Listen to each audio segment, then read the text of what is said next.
Captain Rick Rock TV. Let's get to the content. I would have had this video up a little early, but it's traffic in LA on that 710 freeway. This morning, it was a mess. If you from out here, you know exactly which freeway I'm talking about. Well, anyway, man, we're going to get to this Nolan Wells content. Oh, yeah, the stuff that I've been asking for, the questions I've been asking for and looking for has finally popped up. I said, where's the footage? Where's all this stuff that y'all use to find us at? Where's the GPS? And guess what? They came with the GPS and audio from that boat that these guys were supposed to be on. Nolan Wells' friends. Let's go over here and check this out, man, and see what they talking about with this audio. I know y'all been waiting on me to come with some more of this Nolan Wells content. Let's drop it, man. Let's go. Tonight, new audio shedding light on the moments before some of Nolan Wells' friends left Horn Island off the coast of Mississippi. A mom of one of the friends last week said the group left without Nolan when their boat began malfunctioning. We're sinking. Can y'all please come? NBC News has obtained audio as part of a records request that details the group calling for towing assistance. And is everybody on board in good health otherwise? Yeah, everybody's on board. Nolan went to the island in a boat with friends on July 4th. His body was found 2 days later. It's unclear whether Nolan was with anyone when he disappeared. This as the search for answers in the death of 18-year-old Nolan Wells continues. A call from that person, and they were just talking about the body that they came across. This was Nolan Wells. So before knowing all that, he said that the body was mistreated. Yeah. It looked abused. It looked like he was tortured. All right, we're going to stop there. So this was the video that I was looking for yesterday. These two women right here, I guess they know somebody who do the transport, and they said his body looked like it was torture. He was face down on a gurney, and it just disgusted, man. But listen, y'all heard the audio of this GPS where these people was on this boat, and they said, everybody's here. Everybody's okay. Let's go and check out more intel, man. Let's go. Looked as if he was burnt, maybe. Where? Face, body, said he was burnt. And not only that, his body was mistreated when they transported him. So as they were transporting him, he was actually face down. So everyone knows when you're transporting a body, when, only a couple of people work that job, they all know you don't transport the body face down. That's kind of very disrespectful. So you always have them face up. Well, specifically his body whatever reason was face down. All right, man, that's disrespectful. All right, so let's get over here. That's TikTok. I don't know if that's authentic, but that's the video that's going around about the GPS, the body being mistreated, like he was tortured, like he was burned, as they say. We haven't seen any physical evidence on that.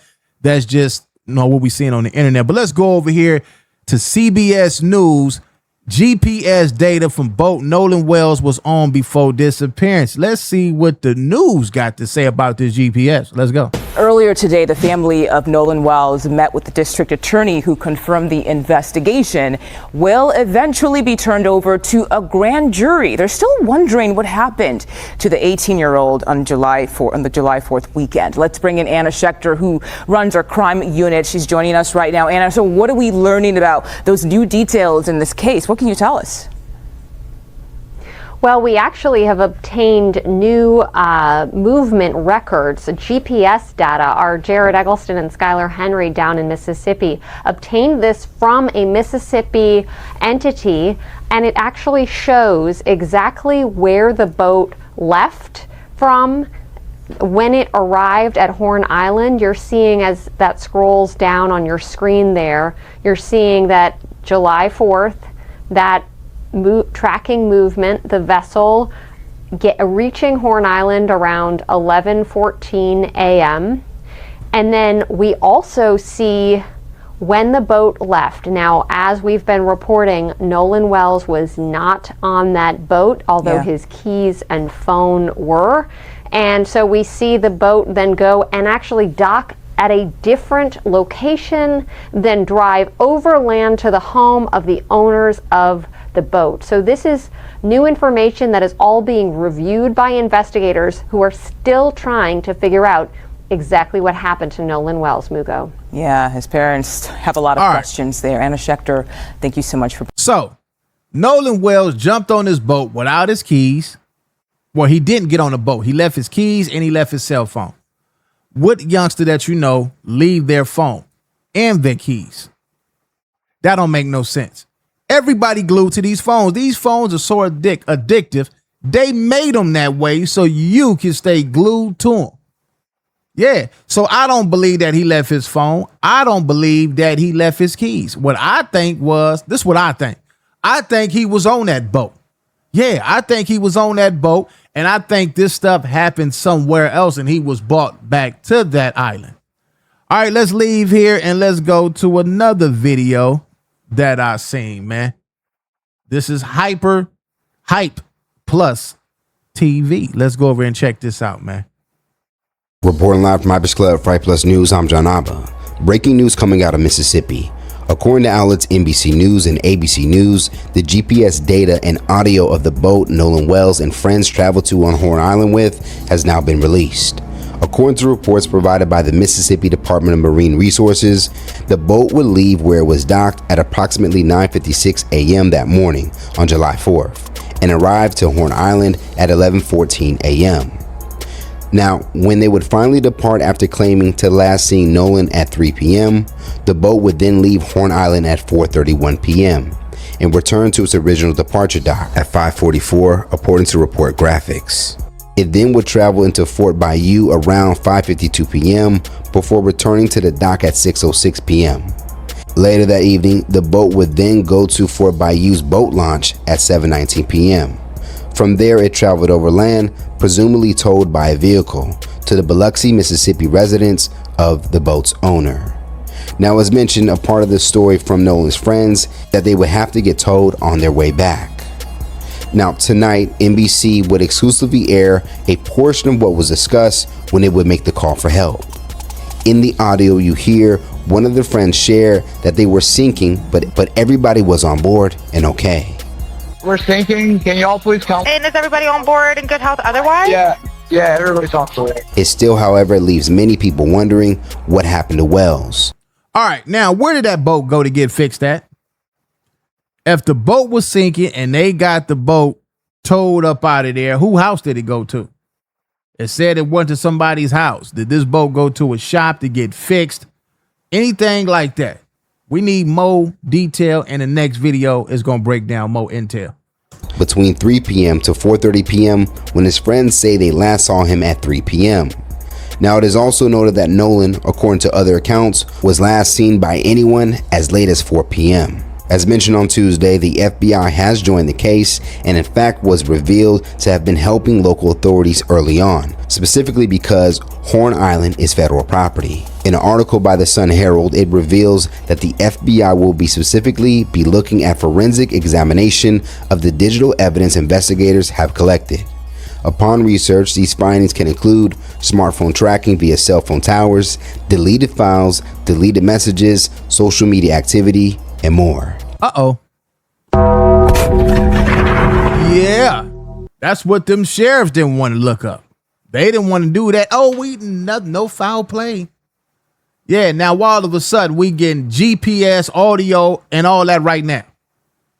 It appears now that for those who suspect his friends were behind his death, according to this newly released evidence, the incident had to have happened on or near the island. This story is still developing. Nolan Wells' funeral is set for July 20th in his hometown of Ocean Springs, Mississippi at the Centerpoint Church. All right, let's stop there. We're going to stop there. I want to take y'all to this video right here where this brother breaks it down in more detail. Let's check out a little bit of what he got to say. And a lot of people are starting to ask this question. What happened between certain times?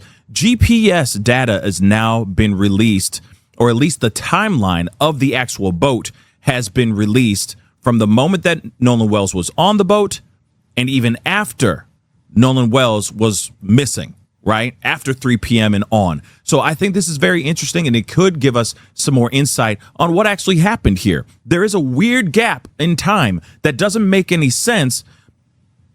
there's a possibility it could make sense. There's a possibility it doesn't make sense. We're going to be talking about that here in just a minute. I also got to remind you, I just did a video just yesterday just last night. They broke the audio from the actual boat, or audio from dispatch of the kids calling, asking for a tow, because apparently they really were having issues with their boat.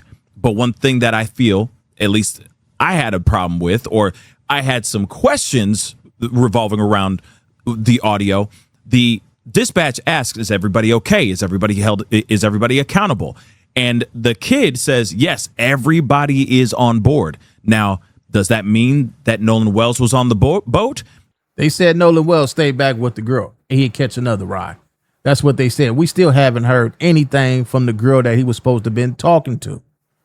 What happened? Where's her information? I think she did do something, but she needs to be interrogated a little more. When he left you, what happened? Where did he go when he left you? Where did he say he was going? What did he say he was going to do if you was the last person that was supposed to have been with him? Or are they just talking about the people that were currently on the boat at that time? And, obviously Nolan was nowhere near that boat at that time. But that's another conversation in itself. Go check out that video. But I do find it interesting that this GPS is tracking everything, and it's weird. There's a part that just doesn't make any sense. Is it to go? Is the weird gap to fix the boat or no? That's something I'm kind of curious about. But we're going to get into it, okay? So the GPS data from the Mississippi Department of Marine Resources tracks the movements of the boat that carried Nolan Wells to Horn Island on the 4th of July. All right. So the vessel left a dock at approximately 9:56 a.m. that morning and arrived at Horn Island at 11:14 a.m. All right. So he's already on the boat. He goes from there, from the dock to the actual Horn Island at 11:14 a.m. He's alive and breathing and fine. OK, then he moves on. All right. They say he was not on the boat when it departed the island, which we already know. Right. So according to the GPS data, the boat left Horn Island at 4:31 p.m. and then returned to its original dock. It returned to its original departure dock. All right. So it went there. It then traveled from that original departure dock, traveled into Fort Bayou around 5:52 p.m. before returning to the dock. So where did it go? So if it leave the dock and went to there, where did it go? And then we seen one report where they said that a witness, seen them cleaning the boat out at 2:00 and 3:00 in the morning. And that house was supposed to have been one of the guys who was on the boat with Nolan Wells. And that's supposed to have been the female judge's house. So where is this boat originally come from, man? It left at 4:31, returned to its original dock probably 45 minutes later or so. So probably like 5:15 or so, because reportedly they say it's a 45-minute boat ride from Horn Island to the mainland. So we're just going to assume, okay, we're just going to guesstimate. So 5:15, they returned to its original departure dock. Okay, then it traveled to Fort Bayou around 5:52 p.m. before returning to the dock at 6:06 p.m. So it does make you wonder, why did they go out to Fort Bayou around 5:52 p.m.? Well, maybe they had to go and get it fixed. Fixed where? And how did it go back to so what point did it leave from the dock and go back to this house that they seen them cleaning the boat out at 3:00, 2:00 in the morning? Maybe it got towed over there, or maybe they went over there to quickly, because it was maybe a short ride, to another dock or to another area to go pick up a part or fix the boat or something of that sort. Maybe it was something that was easily fixable, but they just did not have the tools to fix it on the actual boat. You never know, right? But it went into Fort Bayou around 5:52 before it returned to the actual dock several minutes later at 6:06 p.m. Okay. Later that evening, this is where it gets really interesting. The boat went to the Fort Bayou boat launch at 7:19 p.m. From there, it traveled over land, obviously being towed by a vehicle to the owner's house. All right, now we getting somewhere. Who's the owner of this boat? The boat owner's house in Biloxi, Mississippi. So there is a little bit of a gap here between 6:06 p.m. and 7:19 p.m. What were they doing during that time? So there are some gaps in here, but of course, you got to remember, according to their dispatch phone call, allegedly they had a boat issue. So maybe they were doing something to fix the actual boat. Maybe they went out to Fort Bayou, or they went out to that dock, or they went out to Fort Bayou to actually get a part or get. Well, we need to see the receipts of that part. We need to see the store they went to. We need to know where that boat went. If it was sinking, leaking water, where did it go? Where did it go to get fixed? It's moving too many times. Where is it going all these times it being moved? Something fixed within the boat. Maybe there's some sort of, I don't know, mechanic shop for boats in that area. I don't know. Okay. Or a store for parts in that area. I don't know. But what I do know is that the timeline is very interesting, and there are some significant gaps in the timeline. Does that mean foul play? I don't know. It seems a little bit strange to me, if you ask me.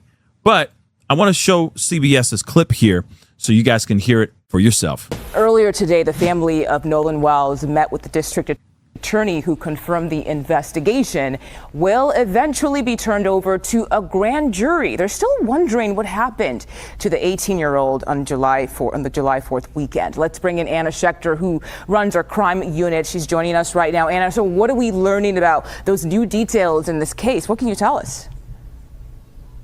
Well, we actually have obtained. All right, so what do y'all think, man?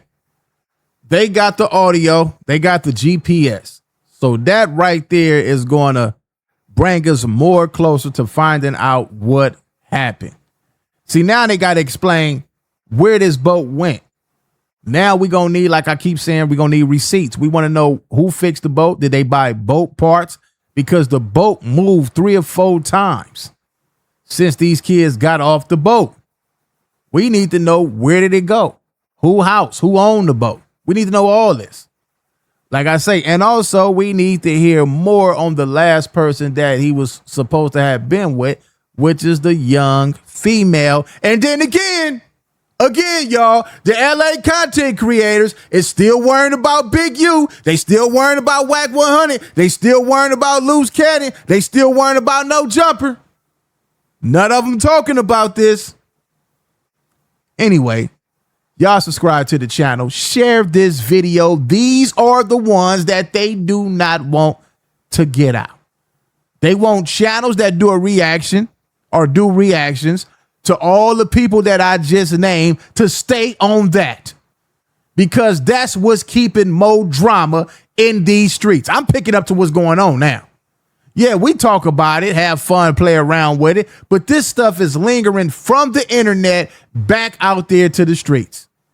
That's why it's important to keep the algorithm mainly focused on this. So in order for us to keep on getting new details, y'all notice every time the people on the internet pushing this stuff out there to y'all, we getting more intel, we getting more detail, we putting pressure on them to work. So I need all of y'all to share the video, because they not going to do it. Nah, they not going to do it. I'm going to need all of y'all. Just share it to your, after you watch it, just share it to your friend. Share the video. It's simple, easy. It ain't going to take nothing but a second of your time. Share the video. Subscribe to the channel, Compton Rick Rock, Compton Rick Rock TV. Rest in peace, Nolan Wells. I'll catch all of y'all on the next one. Like, comment, share, and subscribe to the channel, Compton Rick Rock TV. Also, hit that notification bell and catch every video when I drop.